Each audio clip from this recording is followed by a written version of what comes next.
তাহলে এই বাগিচার নাম অনুসারে গোপীনাথের নাম টোটা গোপীনাথ। গোপীনাথ তো ভগবান, তিনি আমাদের প্রয়োজন তত্ত্ব। আর টোটা গোপীনাথ হলো মানে এইখানে শুনলাম আমরা চৈতন্য মহাপ্রভু যখন এখানে আসেন ভাবে আবিষ্ট হয়ে, আর এখানে এই চটক পর্বতে এখানে ধুলি অপসারিত করছেন। তো গদাধর প্রভু বলছে, প্রভু কি কারণ আপনি এখানে ধুলি অপসারিত করছেন কেন? তো বলছে, হে গদাধর, আমার গুণনিধি আমার প্রাণনাথ এখানে আছে, তুমি কি আমার প্রাণনাথের সেবা করবে গদাধর?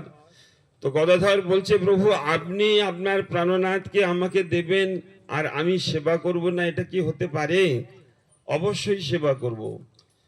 তো এখান থেকেই চৈতন্য মহাপ্রভু এই বিশাল বড় বিগ্রহ, অন্তত না হলেও 5 ফুটের উপর এই বিগ্রহ, তিনি এখান থেকে প্রাপ্ত হন। আর এই গদাধর প্রভু এই সেবা ভার অর্পণ করেন। গদাধর প্রভু অন্তিম কাল পর্যন্ত তিনি এই গোপীনাথের সেবা করতেন। মহাপ্রভু থাকতেন গম্ভীরাতে, তো স্নান করে প্রতিদিন এখানে গদাধর প্রভুর এখানে আসতেন গোপীনাথের কাছে। আর গদাধরের পাচিত অন্ন, এই গোপীনাথের প্রসাদ মহাপ্রভু সেবা করতেন। একদিন মহাপ্রভু গদাধর তিনি বৃদ্ধ হয়ে গেছে, আর তাকে দেখে বলছে, হে গদাধর, তোমার যে নিত্য যে অভ্যাস সেবার, আমার তো খুব কষ্ট হচ্ছে, তুমি একটু কমিয়ে দাও না। মানে প্রতিদিন 20, 25, 30 রকম আইটেম ভগবানের ভোগ দিতেন, আর সংগ্রহ করতেন এই জঙ্গল থেকে বিভিন্ন রকমের লতা পাতা, শাক ইত্যাদি। আমরুল গাছের একটা ছোট ছোট পাতা, যে যেন চাটনি করতেন। চৈতন্য চৈতামিতে রাঘবের ঝাড়ি যেখানে বিভিন্ন জায়গাতে লেখা আছে। তারপর তেঁতুল পাতার কচি পাতাগুলো নিয়ে বেটে কাঁচা লঙ্কা দিয়ে একটু লেবুর রস আর বিট লবণ আর চাটনি করতেন, বুঝলেন তো? এরকম সুন্দর সুন্দর রান্না করে, আর শাক ইত্যাদি বিভিন্ন রকমের শাক তিনি রন্ধন করে আর ভগবানকে ভোগ লাগাতেন। মহাপ্রভু বলছেন, গদাধর তুমি একটু কমিয়ে দাও, এত তোমার বয়স হয়ে গেছে। আবার এই সমস্ত করার পরে বিকালে যেটু তিনি শয্যায় যাবেন তা যেতেন না, তখন তো মালা গাঁথা শুরু হতো। হ্যাঁ, তো শাক পালায় জঙ্গল থেকে তুলতেন আর পুষ্প তুলতেন, শাকটা রান্না করে ভগবানকে ভোগ দিয়ে তারপর তিনি মালা গন্থন করতেন, নিজে হাতে মালা গেঁথে আর পরাতেন। পরে এত গদাধর প্রভু খুব লম্বা চওড়া ছিল, তো পরে কোমরটা ভেঙে গেছে বার্ধক্যতে, তো মালা পরাতে খুব কষ্ট হয়েছে। গোপীনাথ দেখছে যে আমার ভক্ত মালা পরাতে খুব কষ্ট হচ্ছে, তো গোপীনাথ তিনি বসে গেছে। আপনারা যখন দর্শন করবেন ভালো করে, গোপীনাথ দাঁড়ানো নয়, গোপীনাথ ওই মালাটা পরার জন্য তিনি নিজের থেকে বসে গেছেন। হ্যাঁ, পা ভাঁজ করে সেই বসা বিগ্রহ অবস্থায় আপনারা দর্শন করতে পারবেন। তো যাই হোক, মহাপ্রভু একদিন রাগ করেছেন গদাধর প্রতি। কেন?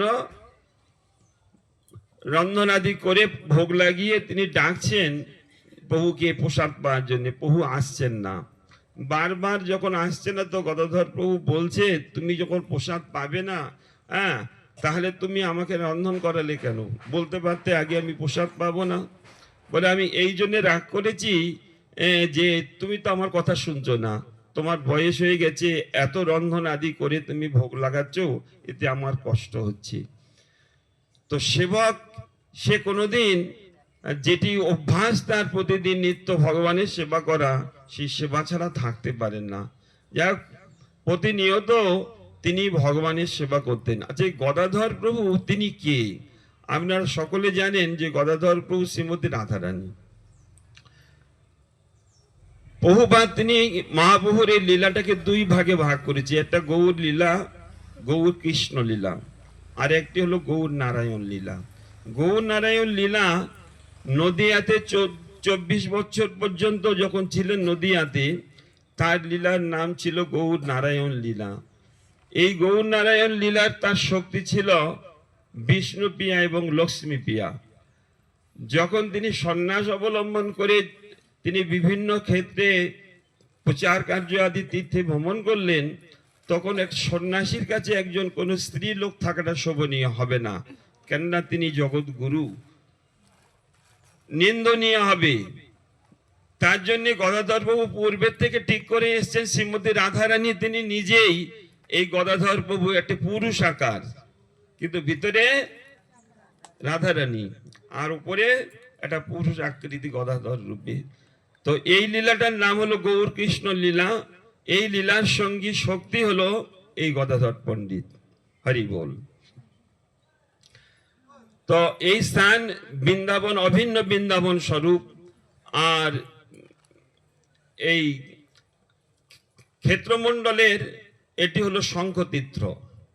চারটি তীর্থ আমি বলেছিলাম, শঙ্খ, চক্র এবং গদা পদ্ম। এই তীর্থের নাম হলো শঙ্খ তীর্থ। আর স্টেশনের পাশে আমরা যাব পরবর্তীকালে, সেটা হলো চক্র তীর্থ। আর আলালনাথ ভগবান যেখানে আছে ওটি হলো গদা তীর্থ, আর নীলমাধব হলো পদ্মতীর্থ। এই চারটি তীর্থ। তো এইখানে সামনে একটা বটবৃক্ষ আছে, এটি বংশী বট স্বরূপ। মহাপ্রভুর দৃষ্টিতে এটি বংশী বট স্বরূপ। যেমন বৃন্দাবনে বংশী বট তটস্থিত শ্রী গোপীনাথ, ঠিক সেই প্রকার এই অভিন্ন বৃন্দাবন এই স্থান, এখানেও সেই গোপীনাথ অবস্থান করছেন বংশী বট তটস্থিত। তো এই বংশী বট আপনারা দর্শন করবেন। আর এই মন্দির আমরা এই দিক দিয়ে পরিক্রমা করে ভিতরে দর্শন করে আর আমরা যমেশ্বর মহাদেবের কাছে। যমেশ্বর মহাদেব তিনি পরম বৈষ্ণব শিব ঠাকুর।